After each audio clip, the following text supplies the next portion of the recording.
of such sermons in Jesus of Nazareth, but it must be admitted that it was Muhammad sallallahu alaihi wasallam who for the first time in history established a society based on these principles.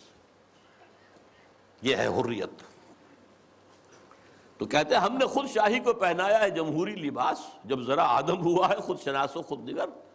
یہ خود شناسی اور خود نگری محمد کی عطا کردہ ہے صلی اللہ علیہ وسلم.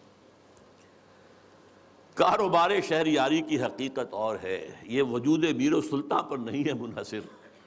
یہ بادشاہ ہو ایک بیٹھا ہوا، اس کی کوئی جو ہے میر ہوں سلطان ہوں، نہیں. کاروبار شہریاری جو ہے حکومت اور ملوکیت کی اس اصل حقیقت کچھ اور ہے.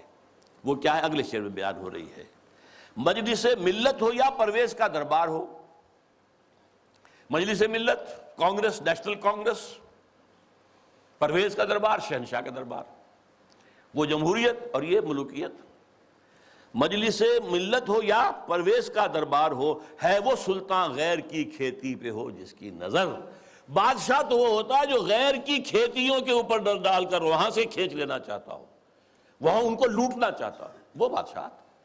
وہ بادشاہ جو ہے کبھی فرعون تھا اور کبھی نمرود تھا اور کبھی اور تھے، نمارندہ تھے اور تھے. لیکن یہ کہ اب یہ ہے کہ وہ امپیریلزم کی شکل میں آیا ہے. پورا ایشیا کالونائز ہوا تھا اور اب تو پوری دنیا کو وہ اپنے world bank, IMF، globalisation, TRIPS, ان کے شکنجے میں کس لینا چاہتے ہیں.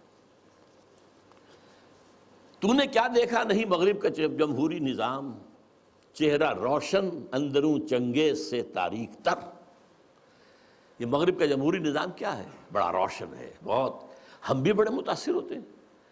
دیکھیں کتنا بڑا ملک ہے، صدارت کا انتخاب ہوا ہے، کس سموتھلی وہ پچھلا ہٹ گیا دوسرا آ گیا. کوئی خون ریزی نہیں، کوئی دنگا نہیں، کوئی فساد نہیں، کچھ نہیں. ہماری طرح تو نہیں ہوتا، بلکہ شکست کھانے والا فوراً جا کے مبارکباد دے دیتا ہے، بجائے اس کے کہا دھاندلی ہوئی ہے، دھاندلی ہوئی ہے، دھاندلی ہوئی ہے. وہ جو ہمارے ہاں ہوتا ہے. تو اب اس سے ہم متاثر تو ہوتے ہیں، لیکن سوال تو یہ ہے کہ یہ سارا نظام کیا ہے؟ یہ دنیا کو نچوڑنے کا جو نظام بنایا جا رہا ہے، اس گلوبلائزیشن کے اندر جو خباثتیں ہیں وہ ہم نہیں جانتے، اہل یورپ جانتے ہیں، اہل امریکہ جانتے ہیں. سیاٹل میں ہنگامے وہاں ہوئے تھے، گلوبلائزیشن کی کانفرنسز جو ہوئی ہیں. ڈیووس میں ہنگامہ یورپ میں ہوا ہے، پھر واشنگٹن میں ہوا ہے. ہمیں تو پتہ بھی نہیں کیا ہو رہا. ہماری قسمتوں کے سودے ہوتے ہیں، ہماری حکومتیں جو بھی ہیں وہ جو دستخط کر کے آ جاتی ہیں. اللہ خیر صلی اللہ.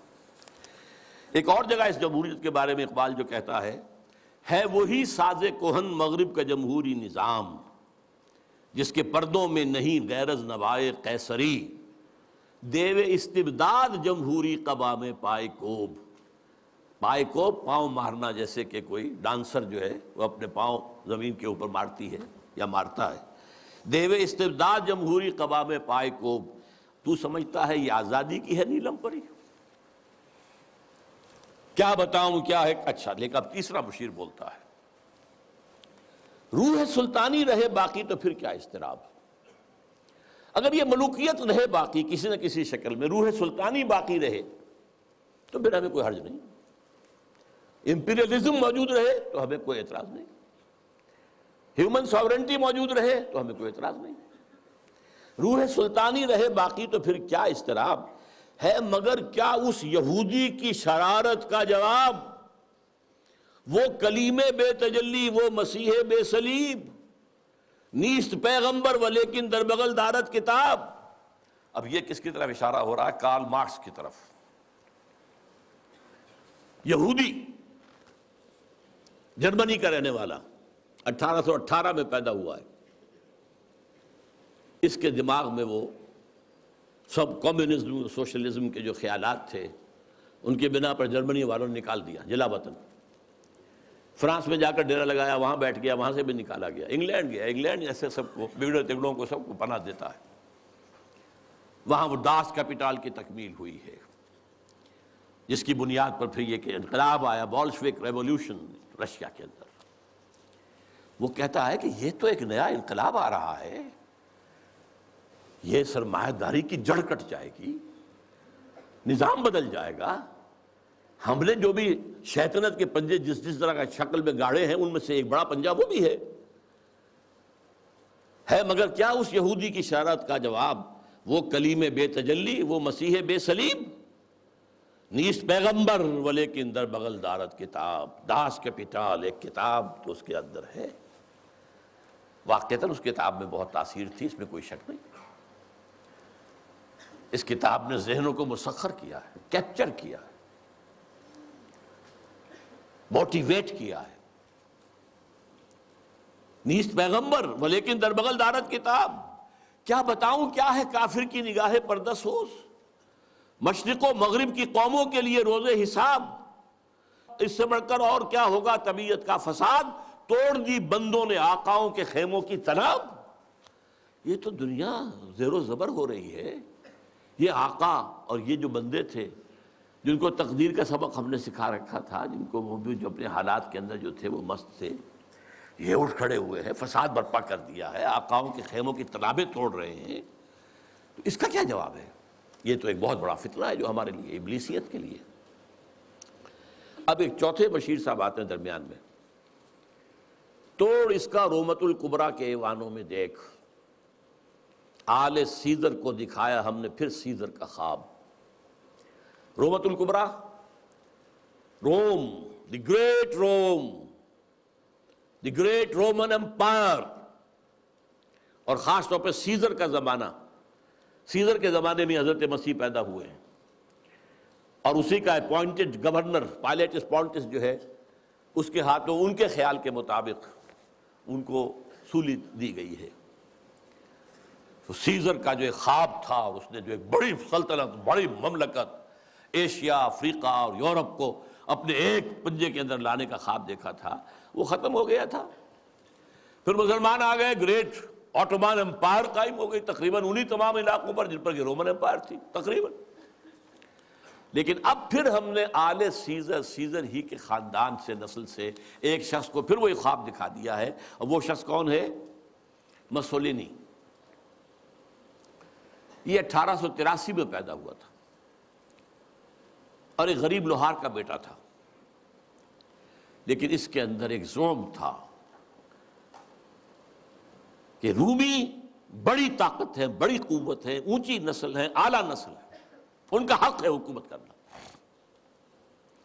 یہی چیز بعد میں ہٹلر کے ذریعے سے جرمنی میں آئی ہے، لیکن ابھی جب تک یہ نظم لکھی گئی ہے 1936 میں، اس وقت تک ابھی وہ منظر عام پر نہیں آیا تھا۔ لیکن سبق ایک تھا، فاشزم، چاہے وہ مسولینی کا ہو اور چاہے وہ نازیزم ہے جرمنی کا، ایک قوم، ایک نسل، لہذا ایک بڑی عظیم مملکت بنانے کا اس نے خواب دیکھا۔ شمالی افریقہ کے کئی ممالک فتح کر لیے، اس پہ بڑے بڑے اعتراض کیے یورپ والوں نے بھی، وہ تو میں بعد میں آپ کو بتاؤں گا۔ لیکن یہ ہے کہ یہ چوتھے مشیر نے کہا کہ ہم نے توڑ پیدا کر دیا ہے، کمیونزم کا راستہ روکنے کے لیے یہ فاشزم آ گیا ہے، تم گھبراؤ نہیں۔ توڑ اس کا رومت الکبریٰ کے ایوانوں میں دیکھ، آل سیزر کو دکھایا ہم نے پھر سیزر کا خواب، کون بحر روم کی موجوں سے ہے لپٹا ہوا، گاہ بالت چوں سنوبر گاہ نالت چوں رباب۔ یہ کون ہے جو بحر روم کی موجوں سے لپٹا ہوا؟ بہت بڑا اس نے بحری بیڑا بنایا تھا۔ شمالی افریقہ کو فتح کرنے کے لیے بحری بیڑے کی ضرورت تھی۔ اٹلی، آخر اسی نے تو فتح کیا تھا لیبیا کو، پھر وہ حبشہ کی طرف آیا، ایریٹریا کی طرف آیا، بڑھ رہا تھا۔ اس پر جب اعتراض ہو رہا تھا، اگرچہ اس کو تو قتل کر دیا اسی کے جو لوگ تھے اس کی پارٹی کے 1945 میں، لیکن بہرحال وہ ایک فلسفہ دے گیا تھا۔ اقبال کی ایک اور نظم ہے، وہ میں تیزی سے آپ کو پڑھ کر سنا دیتا ہوں۔ جب ویسٹ میں بہت تنقید ہوئی مسولینی پر، تو جواب میں وہ کہتے ہیں، علامہ اقبال کہتے ہیں مسولینی کی زبان سے، یا مسولینی کہتا ہے علامہ اقبال کی زبان سے، کیا زمانے سے نرالا ہے مسولینی کا جرم، بے محل بگڑا ہے معصومان یورپ کا مزاج۔ یہ معصوم بیٹھے ہوئے انگریز اور یہ فرانسیسی، یہ بڑے معصوم قوم ہے، یہ کہتے ہیں کہ یہ کیا کر رہا ہے مسولینی، یہ کیا جو ہے خوریزی کر رہا ہے۔ کیا زمانے سے نرالا ہے مسولینی کا جرم، بے محل بگڑا ہے معصومان یورپ کا مزاج، ہے میں پھٹکتا ہوں تو چھلنی کو برا لگتا ہے۔ کیوں؟ چھاج پھٹکتا ہے، چھلنی جو ہے اس کے اندر سے وہ چیز کوئی نکلتی ہے. میں پھٹکتا ہوں تو چھلنی کو